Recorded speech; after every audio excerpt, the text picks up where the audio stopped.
Sawah Penasaran Siti Maryam.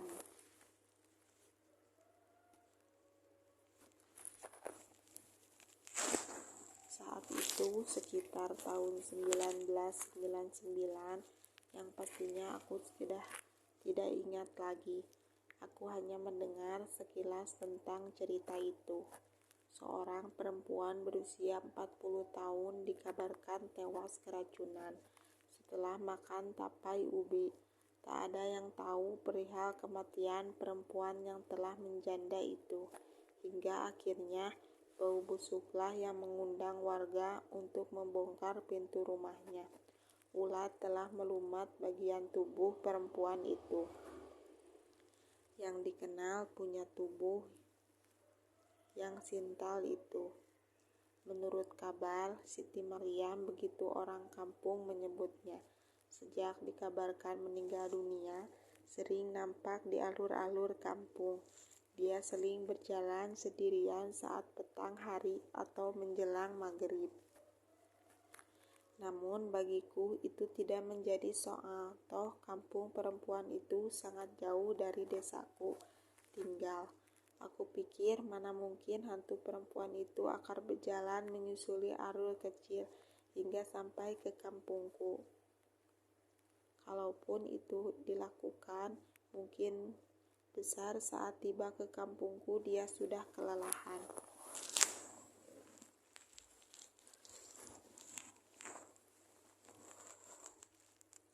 Namun walau demikian, ketakutan telah merebak. Banyak orang yang mengaku melihat perempuan yang tidak dikenal di kebun-kebun kosong.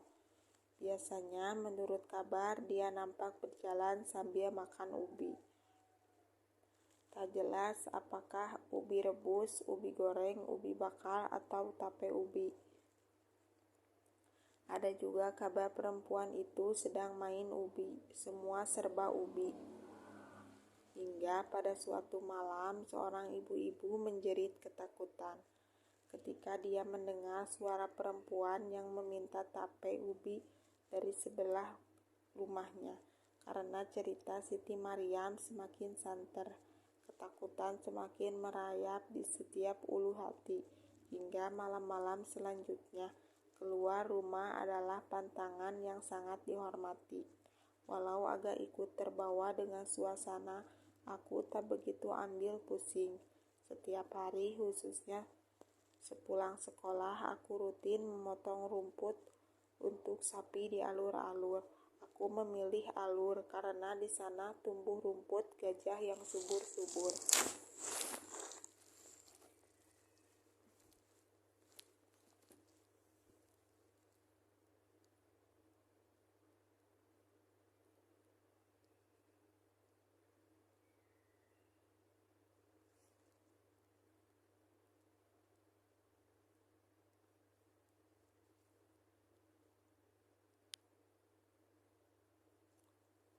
Sapiku cuma seekor, betina pula, dan sangat menyukai rumput itu.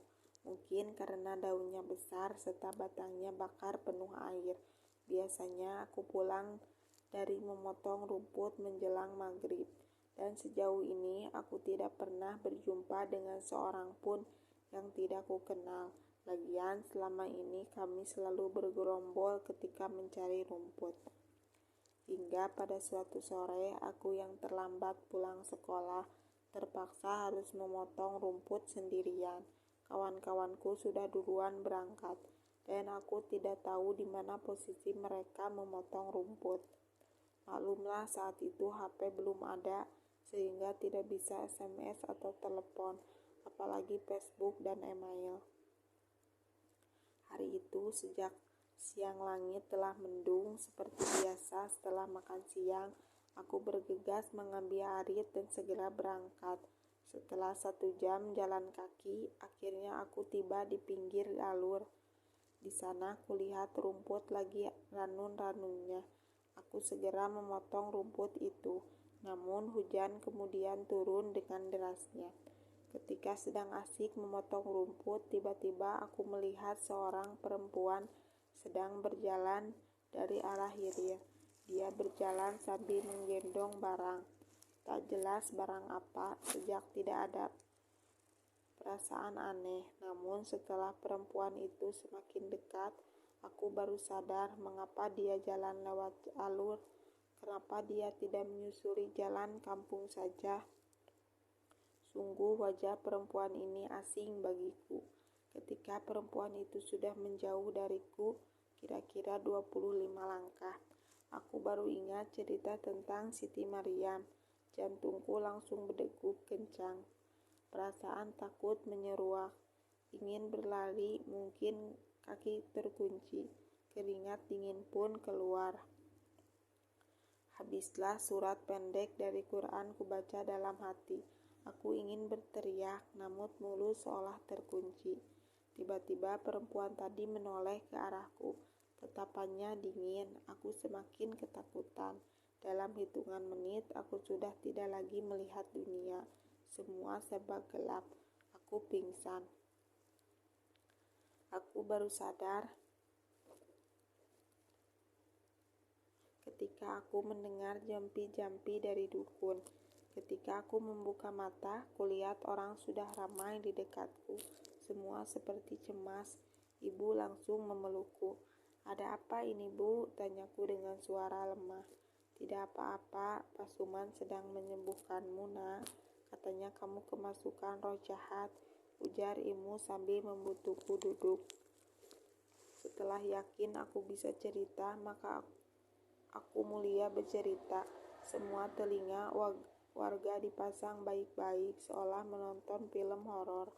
Mereka nampak tegang ketika mendengar ceritaku, hingga akhirnya aku menyudahi dan mereka masih antusiasi bertanya, "Kau sudah beberapa hari diikuti oleh Siti Maryam," ujar dukun Sumat. "Kenapa bisa?" aku bertanya dengan nada kaget.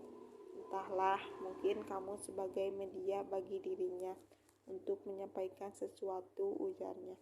"Apa maksud Bapak?" tanyaku penasaran.